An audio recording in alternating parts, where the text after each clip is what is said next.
Hang on a second here. Technology is our friend. Hello, everybody. Welcome back. I'm Abby Haggard. Boy, do I have news. Wow. Holy cow. What a crazy couple of days it's been. So, enough about me. How are you all? And there's a thing here going on with my hair. I don't know. My hair is like a sort of a separate entity entirely, really. It just sort of says, yeah, I don't think so. Or, yes, all right, fine, then. It just sort of does. Okay, so here we all are. And a couple of things that are very cool going on. One is that I've been talking to a new pal, and I think maybe we're in early discussion stages of being my agent, which is very exciting. The last agent I had, her exit line was, "I don't see why you keep thinking it's all about you."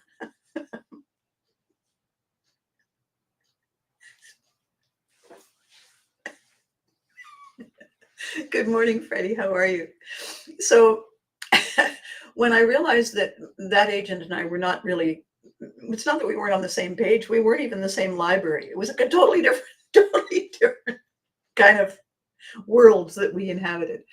And I said to myself, we keep doing the same things because we don't realize that the reason we chose them is not the same reason to keep choosing them.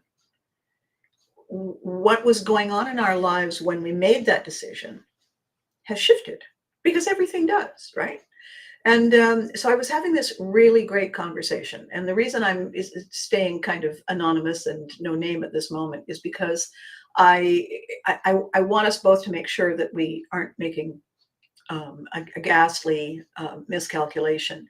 It's not like it's the great and wise elder statesman advising the young ingenue actress breaking into the business.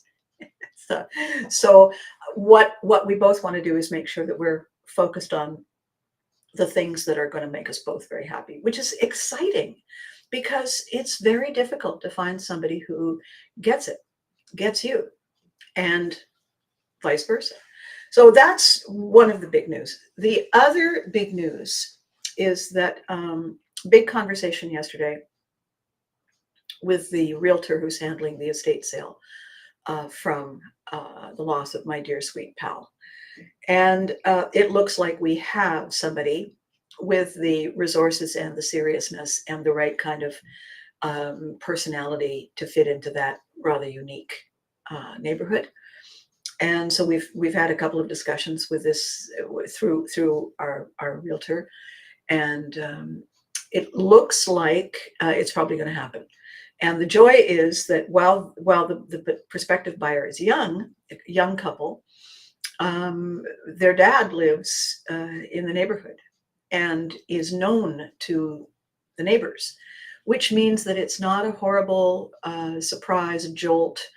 Now what's moving in? It's a lovely handoff. And again, in making these decisions, in talking it through and moving forward, you establish what you want and why you want it, and then you set a price tag on it. And then people come along who say, well, are you sure you really mean that? I mean, for this kind of money, I'm prepared to do this. But you look at them and you say, there's nothing wrong with them. There's nothing wrong with them. Probably lovely people. It's a very distinct neighborhood.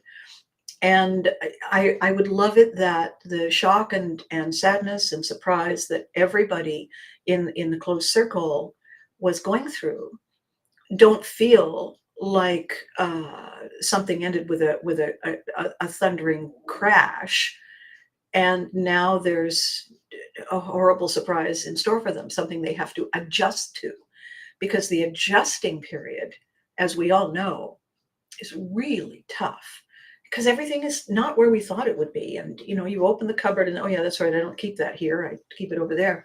And it's hard. Transitions are hard.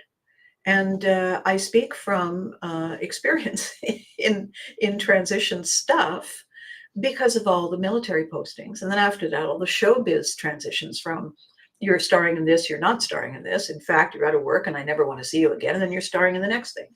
And if you're not grounded, if you're not clear on what you want and who you are and where you think you're going and why, then you can really feel set adrift. It's so normal. And the human, well, no animals really, although the humans are a little more special because they have all the other layers. No animals like surprises. You watch some of these nature shows when there's a sudden noise right behind an animal and they jump 35 feet in the air and turn left, right? And we are the same. We don't like sudden surprises. Surprise! No, don't do that. Don't do that. Because there's enough going on without giving me artificial heart attacks for your amusement. I don't pull a prank on somebody else. Stay away. So when I was thinking about the video I wanted to do this morning, I had already known what I wanted to talk about, and then all the things that happened yesterday was such a great kind of this is the ground upon which this particular episode is resting. So here's the thing. Here's what happens to us, and I said it briefly in the little teaser that we have a story we tell. We have an introduction that we give to people, and we do it to cut to the chase. You know, you look at somebody, you have no idea who they are, you don't know anything about them, and you struggle. You're already tired, something's wrong, the shoes don't fit, the pants don't fit, you know, you didn't like the breakfast, your stomach's upset about something, stuff, right? And now you have to figure out how to say hi to somebody new. And you look in their eyes and you realize that they're struggling with the same thing, which is why so many people these days are still saying, I think I'll stay home. So what I know from my own personal experience, from my life within the military, and then my life after the military as a civilian, going to college, you know, getting regular jobs, not being connected to anybody with a service background, is that we have a short story. We have a synopsis. Like when you back in the day when there was TV Guide, you could read the thumbnail of what the show was going to be about, what the movie was going to be about. It's called The Log Line, right?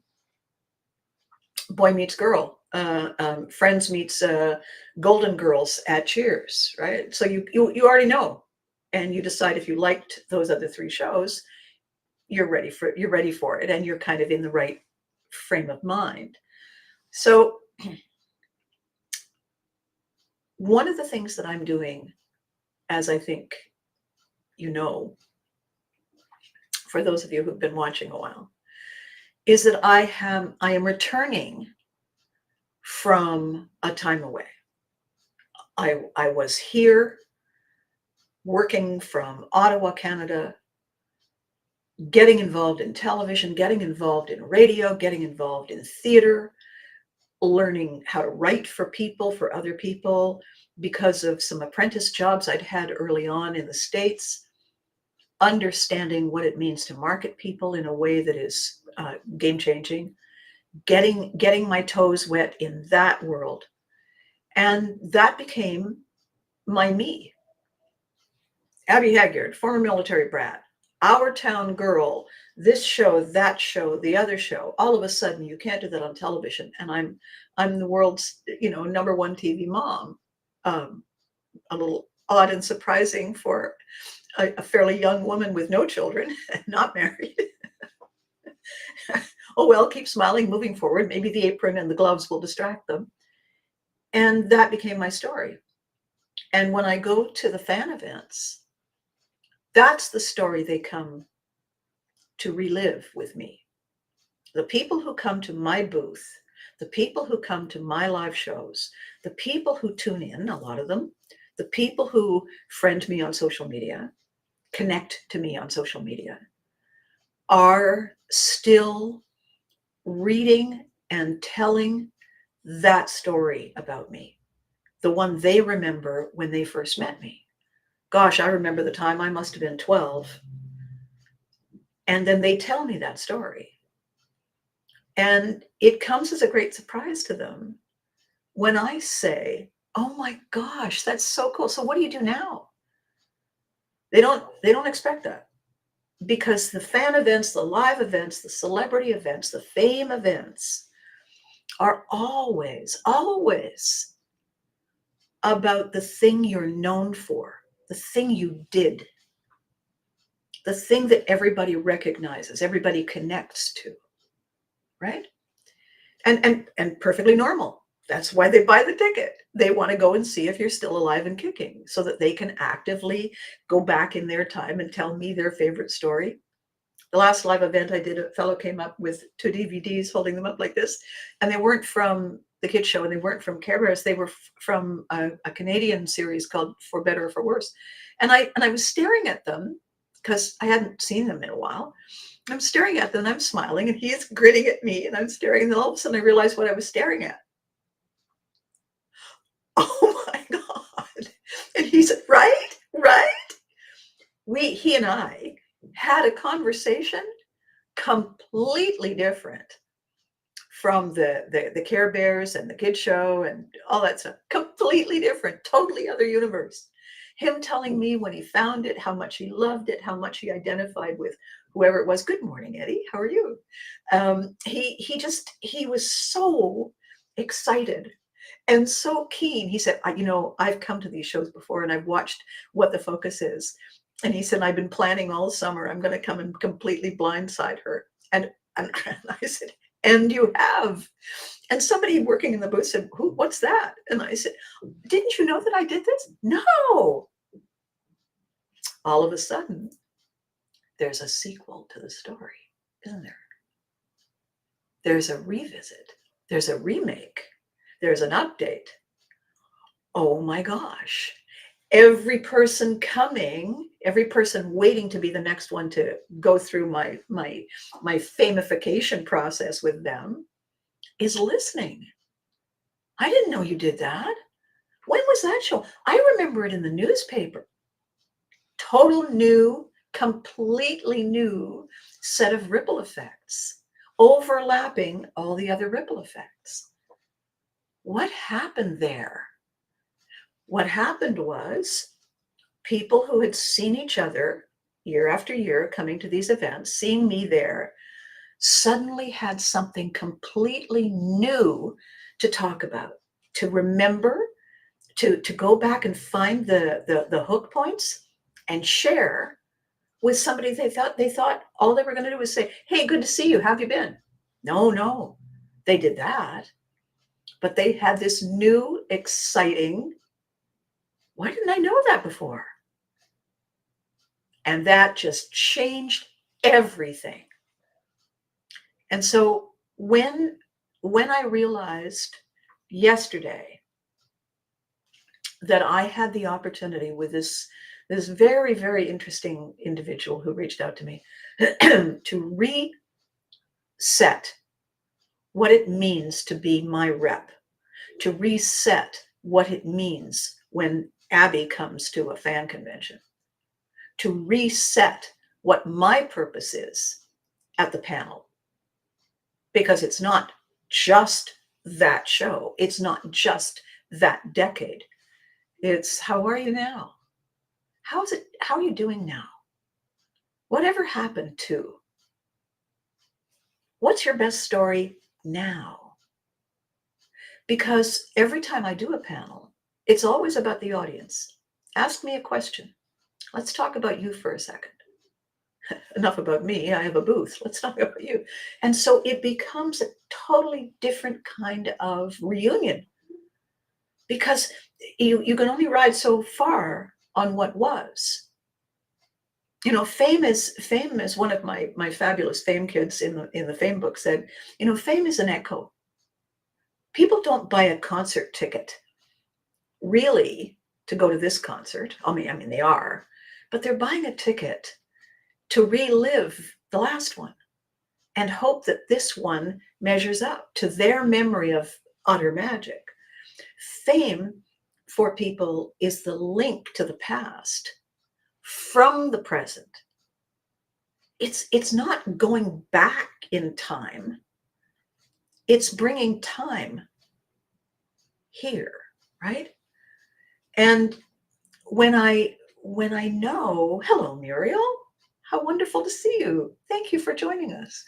When I realize that people don't do this, the first time I realized it was quite a long time ago when I was talking to a fellow military brat whose parent had died early and earlier than anybody had expected. And that was when I first learned that people who have a lifetime career, lifelong career, long career in the military, they tend to focus on that to the exclusion of everything else, because, by the way, that's what is needed of you. However, when you're going to leave the military, when you're getting ready for Act 2, for the next posting, you as retired, you as former, you as the new you now, people don't develop the links to the threads to carry them forward. Good morning, Paul. What they do is they just kind of get up tomorrow and expect that everything's going to be the same, because they haven't changed, except that they have. Except that the ground beneath their feet is not the same. Because, by the way, you're not going to the office, you're not wearing a uniform, they're not saluting you in the parking lot. You're a civilian. You may not have a job yet, or you may have a retirement job, or you may have a part-time thing that you love to do. It's a big shift. Huge. That's a pretty woman saying. Big mistake. Huge. You have to be aware, remind yourself, ourselves, we have to be aware that we're living today. We're alive in the time we're living. And I'm now going to paraphrase Shirley Valentine. We need to find something to talk about that means something to us. Shirley, otherwise it's just words, words that get spoken and die. And your life is hollow. And we forget to do that. In showbiz vernacular, it's called rebranding. It doesn't mean you change your name and you take up playing the recorder. Boy, there'd be a path.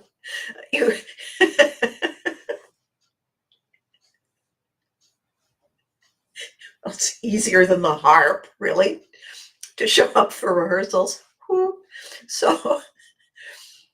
So how do we do that? How do we do that? We do it by realizing that the stories we choose are holding us back. They're keeping us anchored in a place that we can't live up to, or down to, or over to. And every time we tell the story, I used to be, once upon a time we aren't nurturing us now. We aren't celebrating who we are today. I was talking to Carol. I called her at an ungodly hour and I said, I think the house is sold. Almost, maybe. She said, oh my God.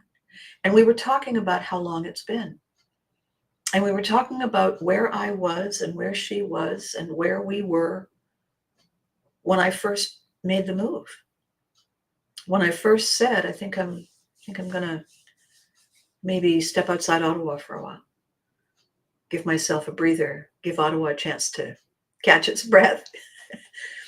Wow, really? And I commuted a lot, frequently, because I missed Ottawa. It's my home, right? So we were comparing notes about what it was like all those years ago.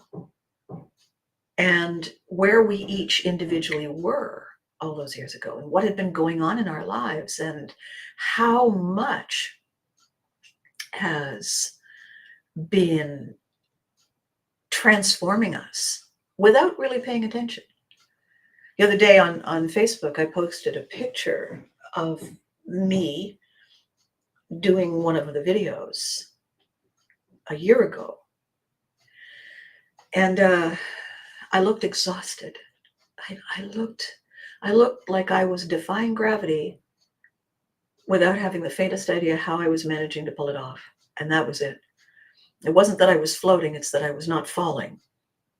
I was managing to stay vertical. And I looked at that picture. I hadn't seen it because it popped up in my memories. And I looked at it and I thought, wow, wow.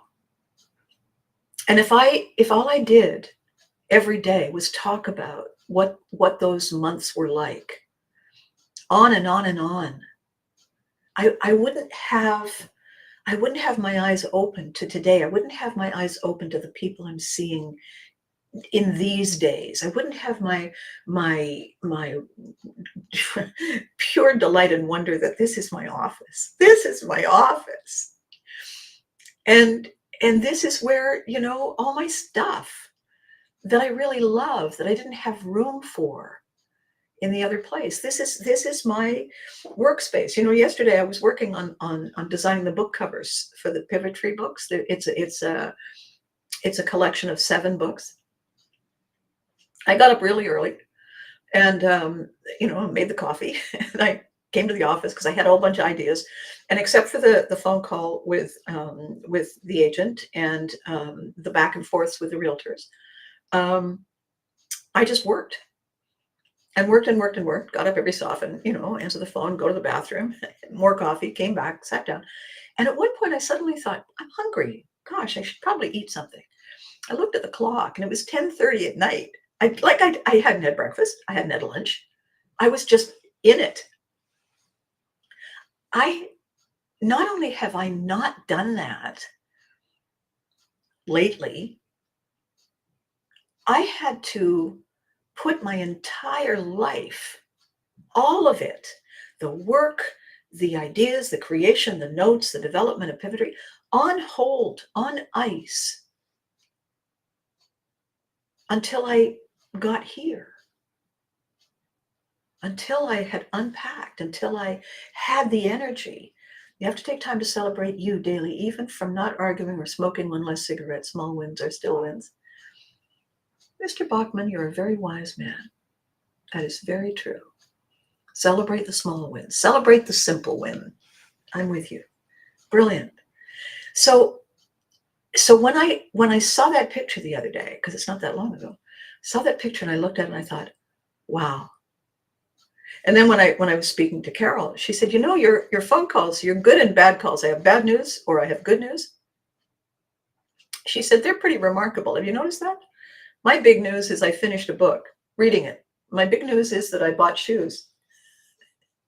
Your big news is that you got hacked and hijacked and lost money on a scam, and you've had to reinvent everything, all the paperwork, all how you pay your bills, all the. And she said, I got a different color of nail polish the other day. I said, don't give me that. I know your big stories. I'm just in a moment here where I was on ice for a year and a half, or no, 18, 19 years. I'm making up for lost time. And if we don't make up for lost time, then lost time is where we're living. We're not living now.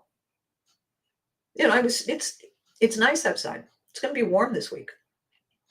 It's not hot yet, but I thought, you know what? Hot pink jacket. Why not? Why not? Enough of this winter stuff going on. And I thought, yeah, that's going to be a moment in front of the orange curtain and the hats and the yellow and the lime green. That'll be a pop of color.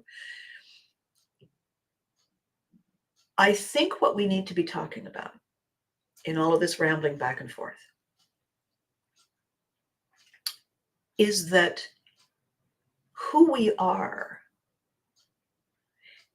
certainly is a product of where we were and what we did, and all of the infusions of all of the stories and influences and genetic markers and history and sagas that we've been told. They're all in the mix. They're all in the tapestry. They're all in the soup. Whatever the the metaphor is that you want to use. The thing is that every day something happens that adds a different spice to the mix. And I have a lot of friends who were active in show business, tons of them, because we work together. I have lots of people who ask me, the fans of the kid show, who say, "Are you still in touch with some of the kids?" Yeah, I am. I am. It's wonderful. Would they ever all come together? No, not all of them. They can't. I mean, how can they? They have lives and they're all over the place, because their window of time working on a television show when they were 12 is long gone.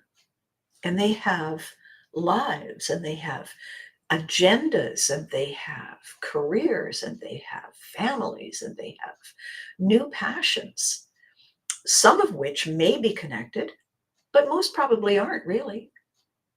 And so it's always a surprise when somebody says to them, "Oh my God, I've never mentioned this to you, but I used to watch you." That happens so seldom to them. It's different with me because my career was more than one show, was more than one kind of audience, and I was in it for much longer than the show. I was in it long before and long after the show. So there is a wider circle of ripples. Everything you've done and experienced has prepared you for this moment. Ha! Well, I don't know, Eddie, if it's prepared me. I don't think. I don't think. No, I think some of this stuff is entirely new ground. I understand the point they may have said. I think it's a little too simple for most of us who have survived several kinds of train wreck. Everything it prepared me. I think because there are lots of days when I say, now that's new. That's new. Well done. Please don't do it again. What? So here's what happens. I used to be a. You may remember me from. Yeah. I used to have. Yeah, I had quite a life. What do you mean you had quite a life? You are quite a life. You are quite a life. Didn't stop. That chapter ended. Whole book's still going on, writing itself. And as we do that, if we do that, we are quietly telling all of our systems and all of our processes that we are in the recliner years, we are in the waning years. And so the body says, "Oh, okay, all right."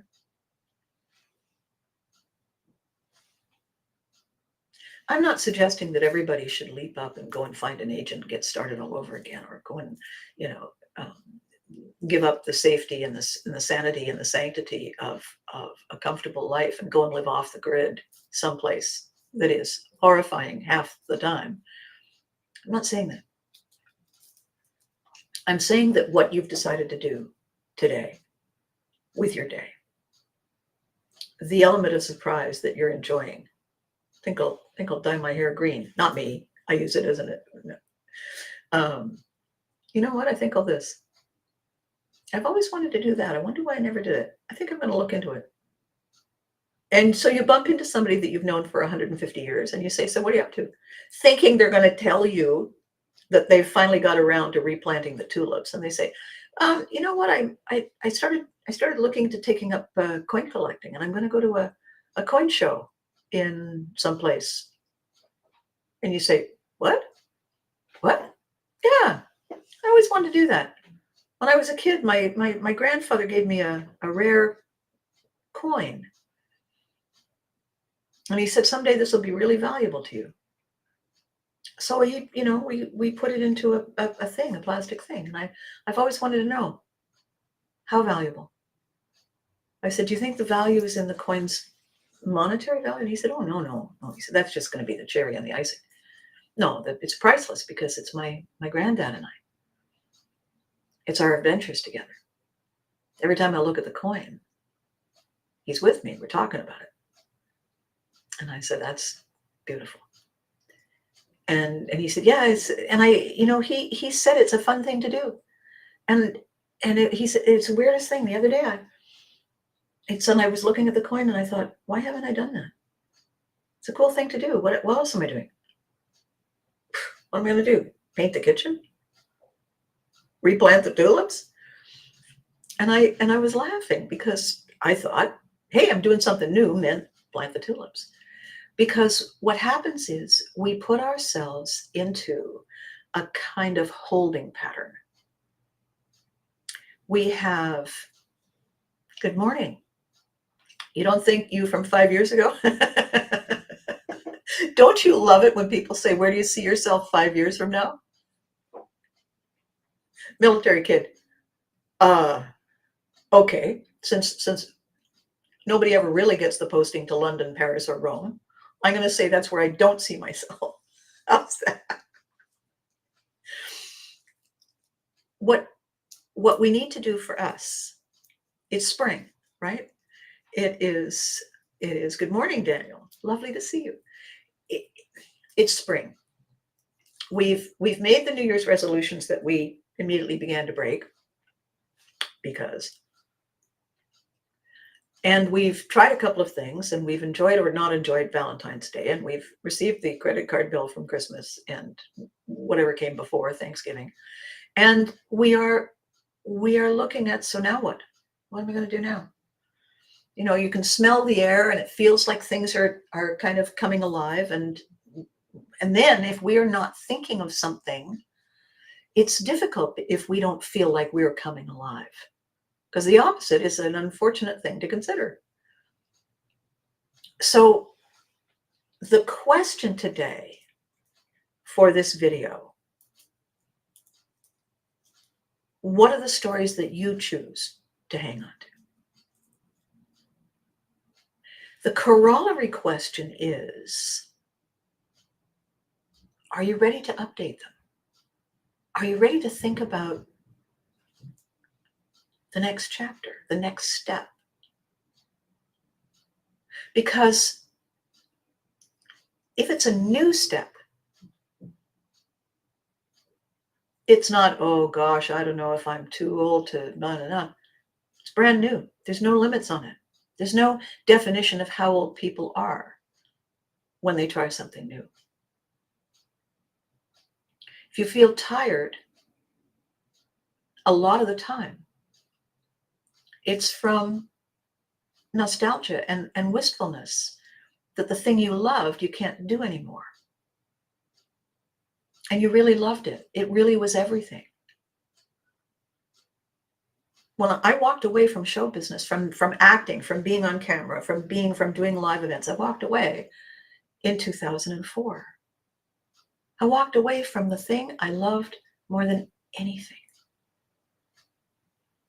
I didn't walk away from show business completely. I got into the quiet side of it. I began writing for people, writing the screenplays, and writing the screenplays, and writing the scripts, and ghosting the books, and prepping the very cool writing career and business rebrands. So cool to walk people through. What are my new brand colors? Just so cool to do that. I was kind of like their midwife, birthing the new side of them. And in all those years, all those projects, I mean, I was talking to somebody the other day and they said, how much stuff have you been doing since you were last on a show? And I said, a lot. It's embarrassing. It sounds not true. You know, I've been actively involved in the publishing of 40 books in 20 years. 40 books. That's not possible. Well, I wasn't doing anything else. I've been actively involved in business brands and career brands and concepts and stage shows and idea rethinks about relationships and like on and on and on, because it's all the same thing. What's the update to the story? So cool. And then what happened? And then what happened?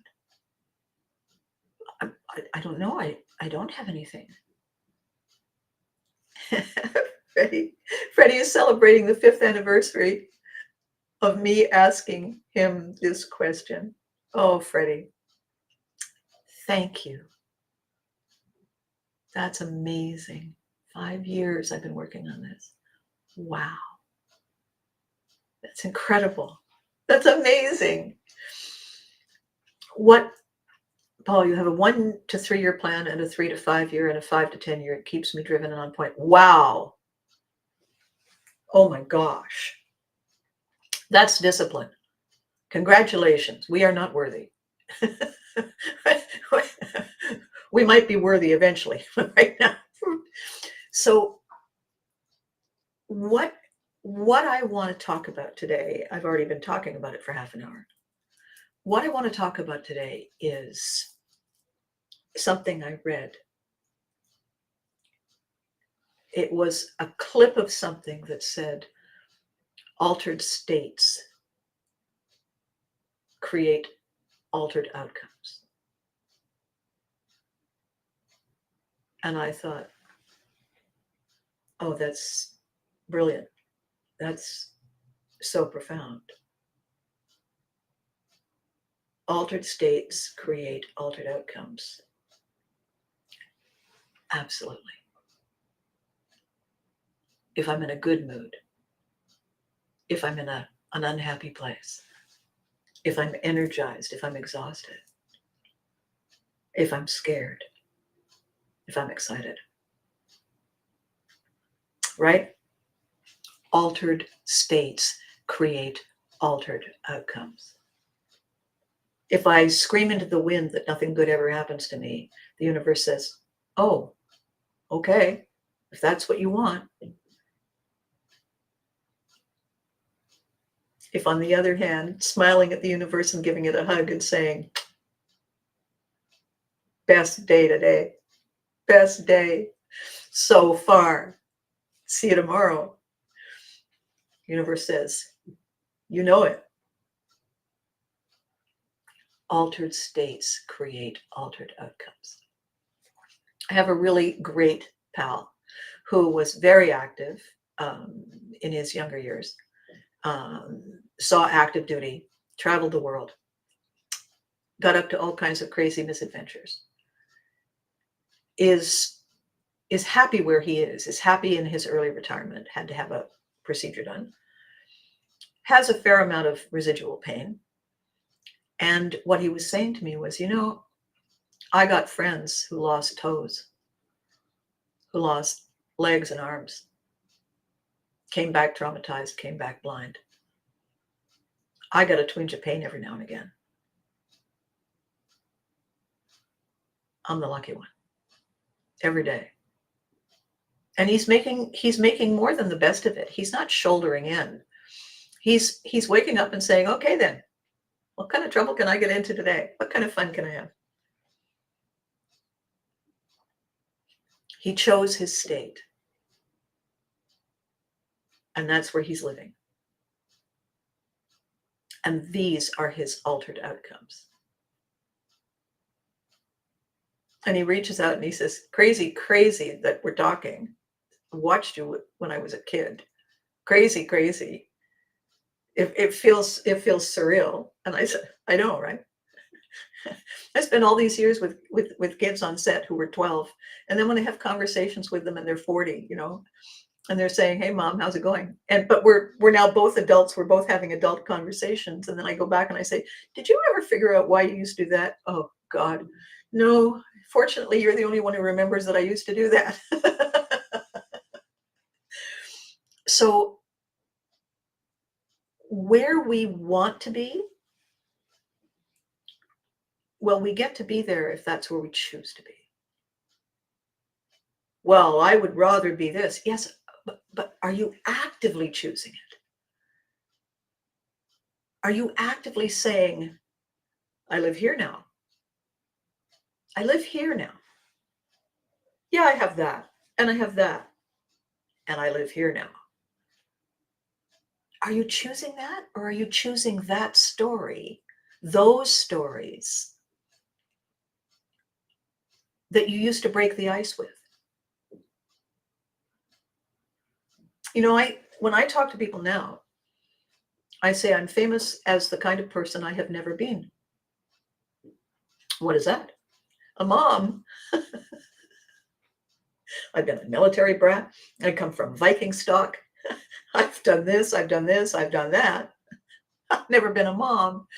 And that's how people know me. I've had one cat and two dogs. You know what I'm known for? Bears.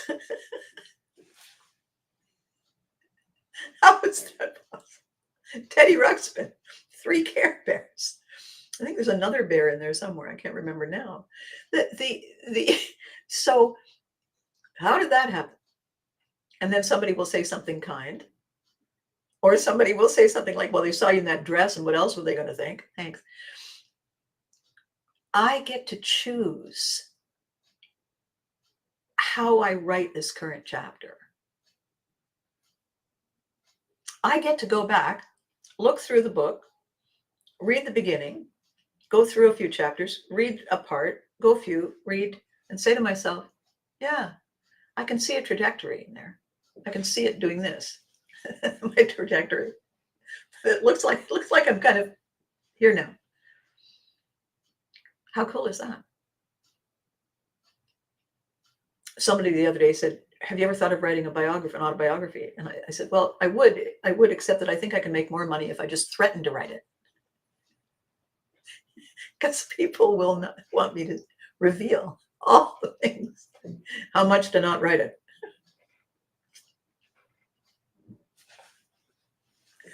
So the video today, for the people who are just joining me, and I'm already 40 minutes in,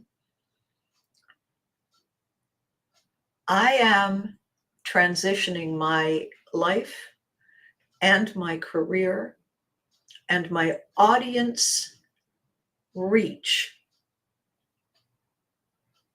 from where we all were to where we all are, and mixed into the nostalgia,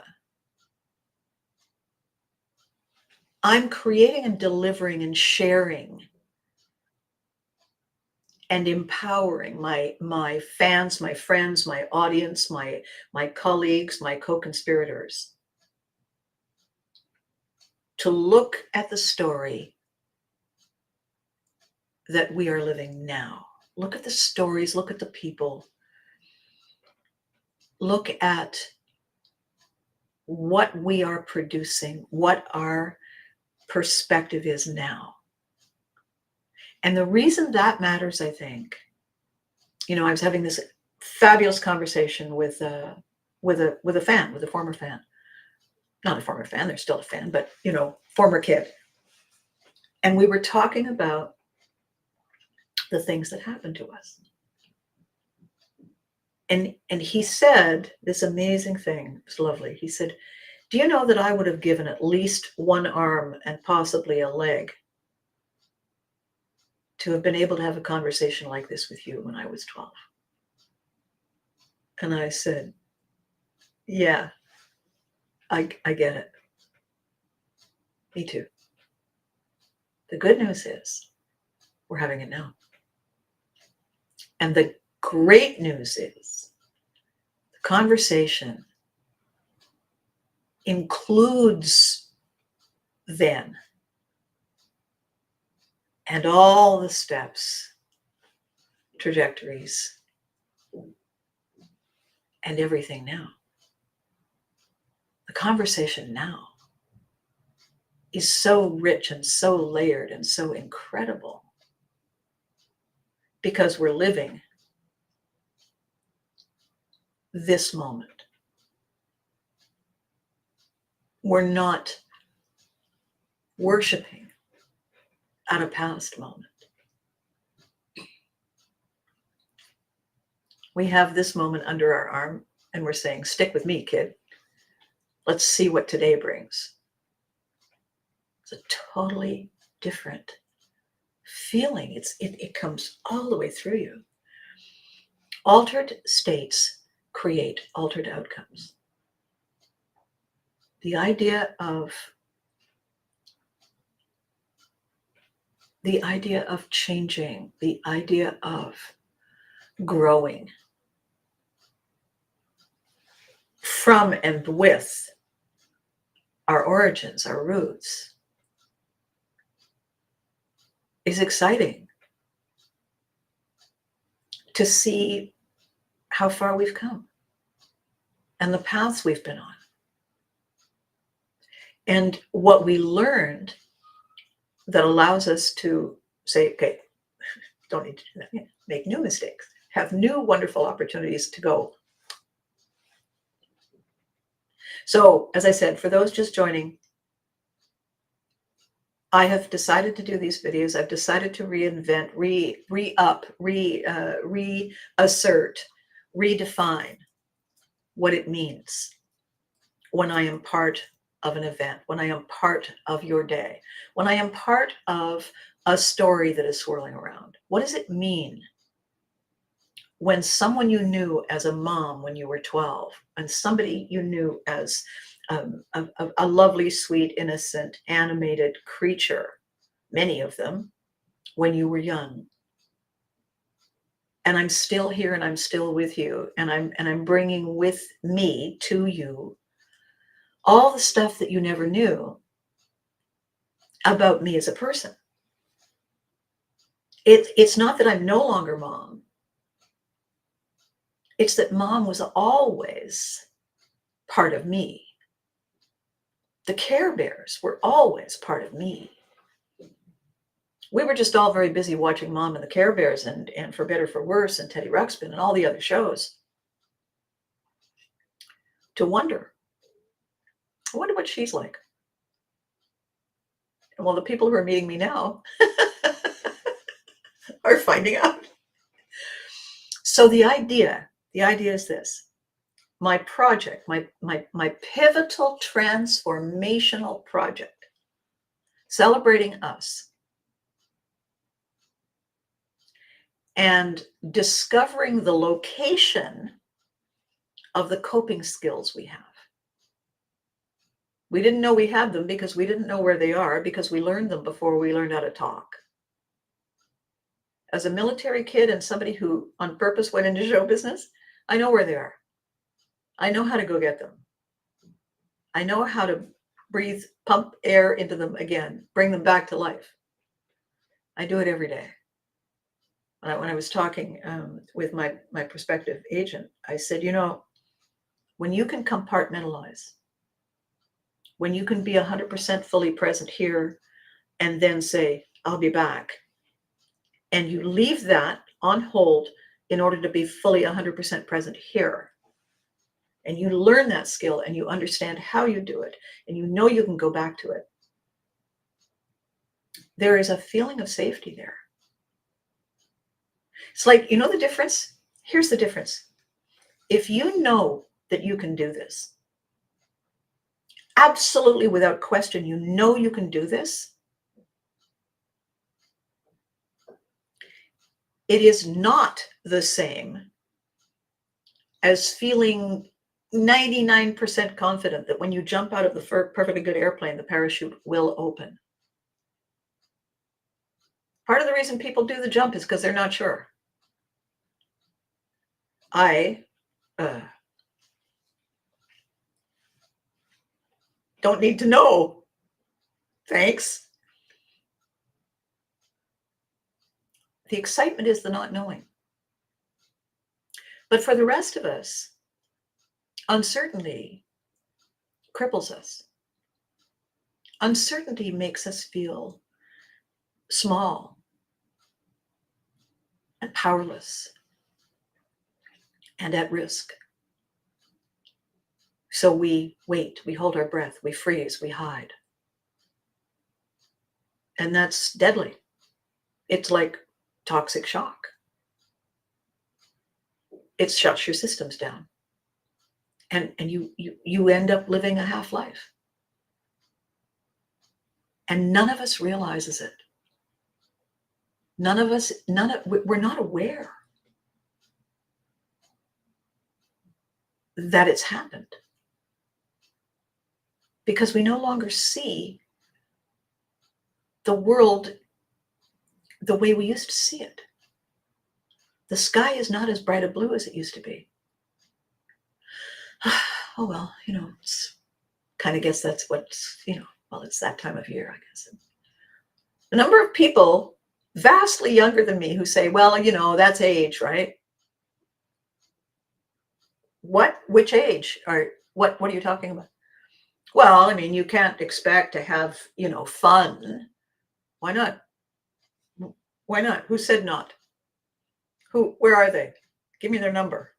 I'll have a chat with them.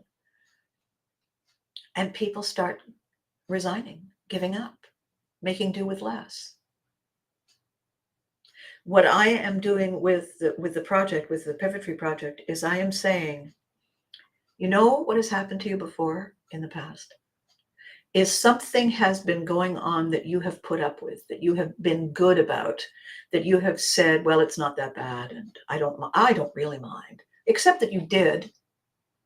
And then one day, the next whatever thing was that happened, something in there went, yeah, I don't think so. Not good enough. Final straw. I'm done. And when we are, we're ready. Ready for what, Abby? Ready to say, okay, show me the new chapter. I'm ready. Don't know if I'll dye my hair green, but I'm ready. I'm ready for something better. I deserve better. I've been putting up with this long enough. And I say, welcome to the boat. Would you like a window or an aisle seat?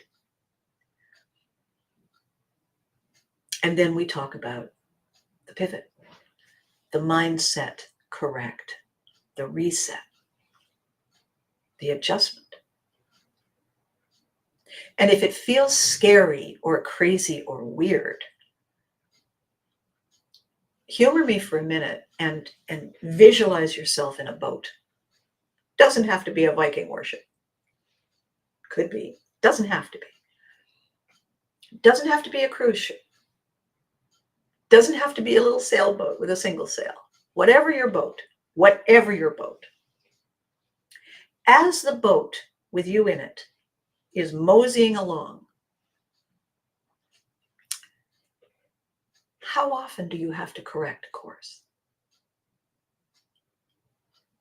How often do you check where the landmark is that you're heading toward and realize, oh, trim the sail a little bit, row harder on this side? Because the ocean, the movement, the tides, the currents, the wind shift us. It's not a straight line. I'm here, I wish to go there. The universe doesn't say, yes, of course, here you go. No, because there's all this other stuff going on. So you look at it and think, oh, course correction. There we go. Wow, it's getting closer. Cool. Look back, how far we've come. Wow. Oh, course correction. There we go. That's why compasses. That's why Vikings have the sunstones before the compasses, to be able to find the sun on an overcast day. Smell the wind. Correct the course. We do it all the time. All the time.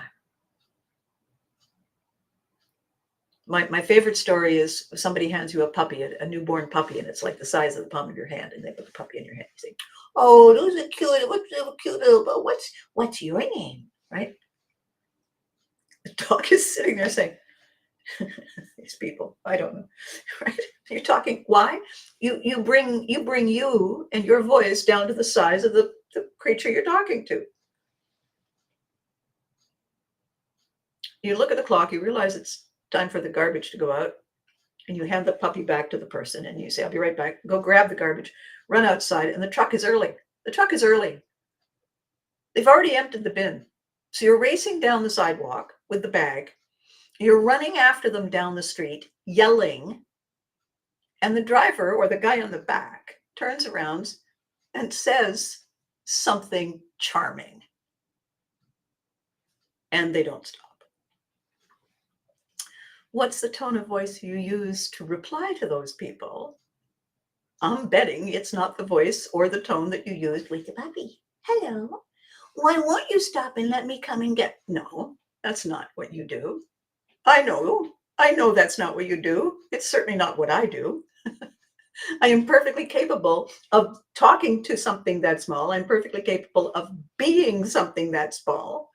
I'm also perfectly capable of talking to people who don't respect me from a distance over the sound of their truck. I didn't live in Brooklyn for nothing. What is that? What just happened there? What did you do to pull that off? Altered state, altered outcome. Mindset reset, different voice, different intention, different attitude. Do you know how you do that? Probably not. I do. And I'm going to tell you. And the minute you know, you're going to say, "Oh, for heaven's sake, seriously? Huh." And then I'll help you practice. And you'll walk out of the room going, "I'm walking here. Son of a..." Why didn't I sit down with you earlier? And I will say, "I have no idea. I've been waving at you." Because of course you couldn't know. Of course you couldn't know. It wasn't time for you to know.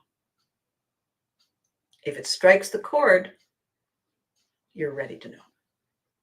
And that's what this year, that's what the last 5 years have been all about. Getting closer to this. You know, periodically when we're doing the videos, yes, when Freddie and I are talking, or Eddie and I are talking, or a few other people who have been part of the whole interview process, one of the 7 books that I'm doing is a book of stories about you, about what your pivotary moments were, where your moment when you said, "No, check please," and what the updates and what the tools and the techniques are that I've shown you and shared with you and helped you practice, that have carried you through difficult situations that without them would have been really painful, still unhappy, still difficult, but not helpless making. I want the outcome of my life, the trajectory and the lessons that I got to learn and the skills that I got to perfect and the stories that I get to share. I want that to be of benefit to other people. Not that they're all going to go into show business. You're not going to go into show business. But it is time for you to take a look at, let's call it your brand. Let's call it the person you see yourself as. Let's call you the character in the stories that you were told and continue to tell about who you are, where you're from, what you do, and why you came. Let's talk about that. And then I'll show you how to pick up the pen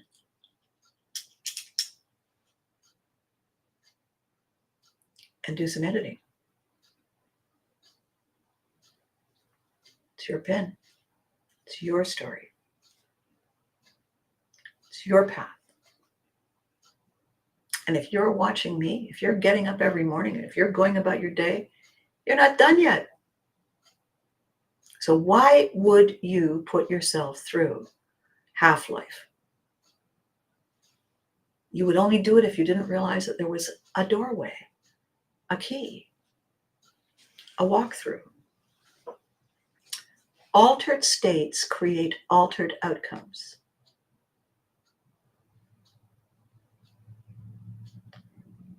What was your story is the beginning.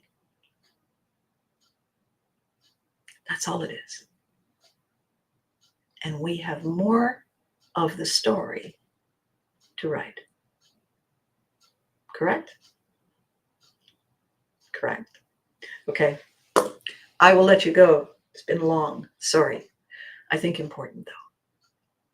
So stuff happening this week. Interesting stuff. Crazy stuff. I'll be back on Thursday. I have more things to talk about, obviously. And I really hope that you'll join me. We have opportunities to benefit from each other. All of the comments, all of you getting to know each other, all of you realizing that we're all in this together is a wonderful drop the stone in the pond and watch the ripples. Cool. So I'm grateful to you. I'm grateful that you choose to friend me, to check in on me, to share your comments, to decide to watch the videos, to tell your friends. I'm grateful for all of it because it changes everything. It changes the trajectory of everything. And how fabulous is that? I think it's brilliant. So the drill for the new among you, be good to you. You deserve it. And remember to hug your loved ones. What they go through for you. And I will talk to you in a couple of days. Mwah. Thanks for watching.